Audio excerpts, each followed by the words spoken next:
नमस्कार दोस्तों, स्वागत है आपका। आज जो हम कहानी देखने वाले हैं दोस्तों, वो एक सच्ची कहानी है। ये जिस लड़की की कहानी है दोस्तों, उसका नाम है एलिस, और ये जिस किताब से ली गई है दोस्तों, उसका नाम है मिरेकल हैपन्स। ये जो कहानी है दोस्तों, उसमें एलिस जो है वो हमसे ये कहती है कि उसने जब अपना पास्ट लाइफ रिग्रेशन करवाया, तब उसने ये देखा दोस्तों कि बहुत सालों पहले उसका एक जन्म एक गांव में हुआ था। बहुत ही वीरान जैसा वो गांव था, और उस गांव में दोस्तों उसने ये देखा था कि उस गांव में एक इंसान था जिसका नाम उसने डेविड बताया है। वो जो डेविड है दोस्तों, वो उस गांव का बाहुबली जैसे होते हैं। मतलब वो करे सो कायदा, या फिर उनको पूछने वाला भी कोई नहीं होता। वो चाहे किसी को भी मारे या फिर किसी पर भी अत्याचार करे। तो इस लड़के ने, इस डेविड ने उसको एक बार दोस्तों उसको किडनैप किया या फिर उसका अपहरण किया, और उसके यहाँ पर उसको कैद में रखा। उसके ऊपर बहुत सारे अत्याचार किए दोस्तों, और बहुत सालों तक उसको कैद में रखा।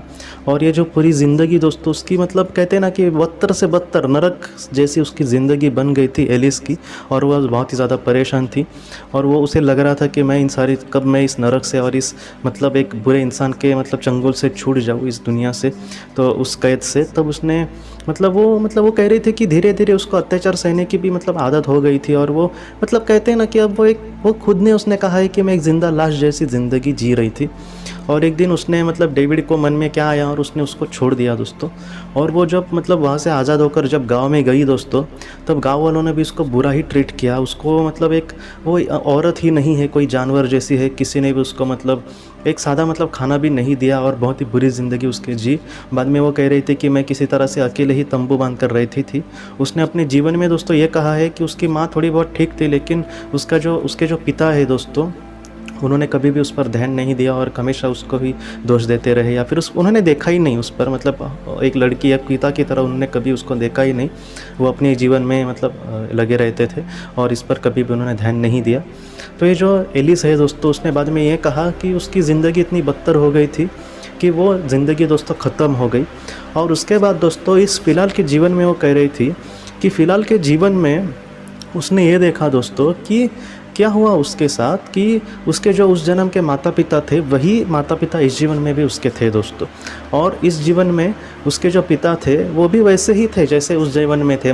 कभी भी उन्होंने एलिस पर ध्यान नहीं दिया, कभी भी उसके बारे में प्यार से उसके साथ बात नहीं की। उसकी माँ थोड़ी बहुत बात वगैरह करती थी, लेकिन फिर भी एक माँ जैसी वो थी, एक अच्छी माँ थी वो। लेकिन बाद में दोस्तों एलिस ने यह भी कहा कि जो डेविड, ये जो इतना बुरा इंसान था, पूरे गाँव वालों को जिसने सताया था, वो जो एलिस थी दोस्तों, उसकी पहली शादी हुई थी और बाद में डिवोर्स हुआ, और बाद में एलिस ने एक इंसान के साथ शादी की। वही दोस्तों डेविड था, वही डेविड की आत्मा थी। आप समझ सकते हैं कि आत्मा किस तरह से एक दूसरे का पीछा करती है। और एलिस ये कह रही थी दोस्तों कि इस जीवन में वो तकरीबन सिर्फ 6 महीने ही डेविड के साथ रही शादी करके, और उसके बाद उससे भी उसने डिवोर्स ले लिया। लेकिन वो यही कह रही थी कि वो 6 महीने भी मेरे लिए बहुत ही बुरे थे, बहुत ही बदतर थे। अब आप भी सोच सकते हैं कि डेविड फिर से एलिस के जीवन में क्यों आया। कभी कभी ये दोस्तों फिर से इसलिए आते हैं क्योंकि वो कर्मों का हिसाब चुकाने के लिए वगैरह आते हैं, लेकिन फिर भी वो इस दुनिया में आकर सुधरते नहीं। ऐसे भी आत्माएं होती है। अगर एलिस का उसके साथ जो संबंध था या फिर जो कर्म के बंधन थे वो जब ख़त्म हो जाएंगे, तब एलिस की एक अच्छी ज़िंदगी बाद में शुरू हो जाएगी उसकी आत्मा की। लेकिन डेविड को उस सारी चीज़ों को, जो उसने लोगों को दुख दिया है, उसको भोगना ही पड़ेगा, और वो दुख के खाई में ही जाएगा। एक कम वक्त के लिए डेविड के संगत में वो रही दोस्तों, और उसके बाद एक नई ज़िंदगी उसने शुरू की। लेकिन एलिस ने हमेशा हम सबसे यही मैसेज दिया है हम सबको कि जीवन में जो भी आपके सामने चीज़ें आती है, उसका जितना हो सके अपना प्रतिकार करने की कोशिश करना। और एलिस ने जो मन की बात कही है, और वो भी मन की ही बात है दोस्तों, कि अपने मन की जो बात है, हमारे आत्मा की जो आवाज़ है, उस पर कभी भी नज़रअंदाज मत करना। बहुत बार आपने देखा होगा कि एक मन की बात बहुत सालों से हमें कुछ कह रही होती है, हमारी आत्मा की आवाज़, लेकिन हम उस पर ध्यान नहीं देते। हम थोड़ा सा जाने दो, रोज़ के जीवन में हम थोड़े खोए हुए होते हैं। लेकिन उसने कहा है कि हमारी मन की बात को तो हमेशा तवज्जो देना, जितना हो सके कोशिश करना, और चीज़ों को प्रतिकार करने की कोशिश करना। और उसने यही कहा है दोस्तों कि मेरे जीवन में, उसमें अपने जीवन में भी यही सीखा था कि चीज़ों का प्रतिकार करना। और फिलहाल दोस्तों अगर एलिस क्या करती है, तो वो वैसे जो दुर्व्यवहार जिन लड़कों पर होते हैं, उनकी केस वगैरह लड़ती है, या फिर उनको रिमांड होम में जाकर उनको जितना हो सके उनको अच्छी मार्गदर्शन करने की कोशिश करती है। आप समझ सकते हैं दोस्तों दोस्तों कि एक ऐसी औरत जिसने एक जीवन में ऐसा ही दुर्व्यवहार सहन किया था, आज वो ऐसा ही कुछ अच्छा काम कर रही है। मतलब उसके आत्मा ने दोस्तों देखो ना, वो खुद ही बाहर भी आई उन सारी चीज़ों से, और वो आज उतना अच्छा कर्म भी अपना कर रही है। इस तरह से आत्मा का जो विकास है दोस्तों, वो बहुत ही अच्छे से हो सकता है। आज की इस कहानी को लेकर दोस्तों अगर आपके कोई भी सवाल हो तो आप ज़रूर पूछें, जितना हो सके मैं उसका आपको जवाब देने की कोशिश करूँगा।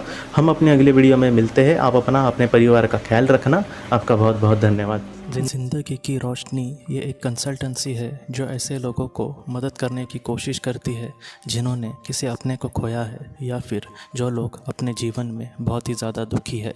जो लोग इस संस्था के साथ जुड़ेंगे उन्हें पास्ट लाइफ रिग्रेशन की ऑडियो, ध्यान करने के लिए 5 ऑडियो, 10 ऑडियो बुक्स और उसके साथ साथ PDF किताबें, मतलब ऐसी किताबें जो मोबाइल या फिर लैपटॉप या फिर कंप्यूटर पर आप पढ़ सकते हैं, ऐसी किताबें उन्हें ईमेल पर या फिर व्हाट्सएप पर भेजी जाएंगी। जो लोग इस संस्था के साथ जुड़ना चाहते हैं वो कृपया इस नंबर पर व्हाट्सएप मैसेज करें। आपका बहुत बहुत धन्यवाद।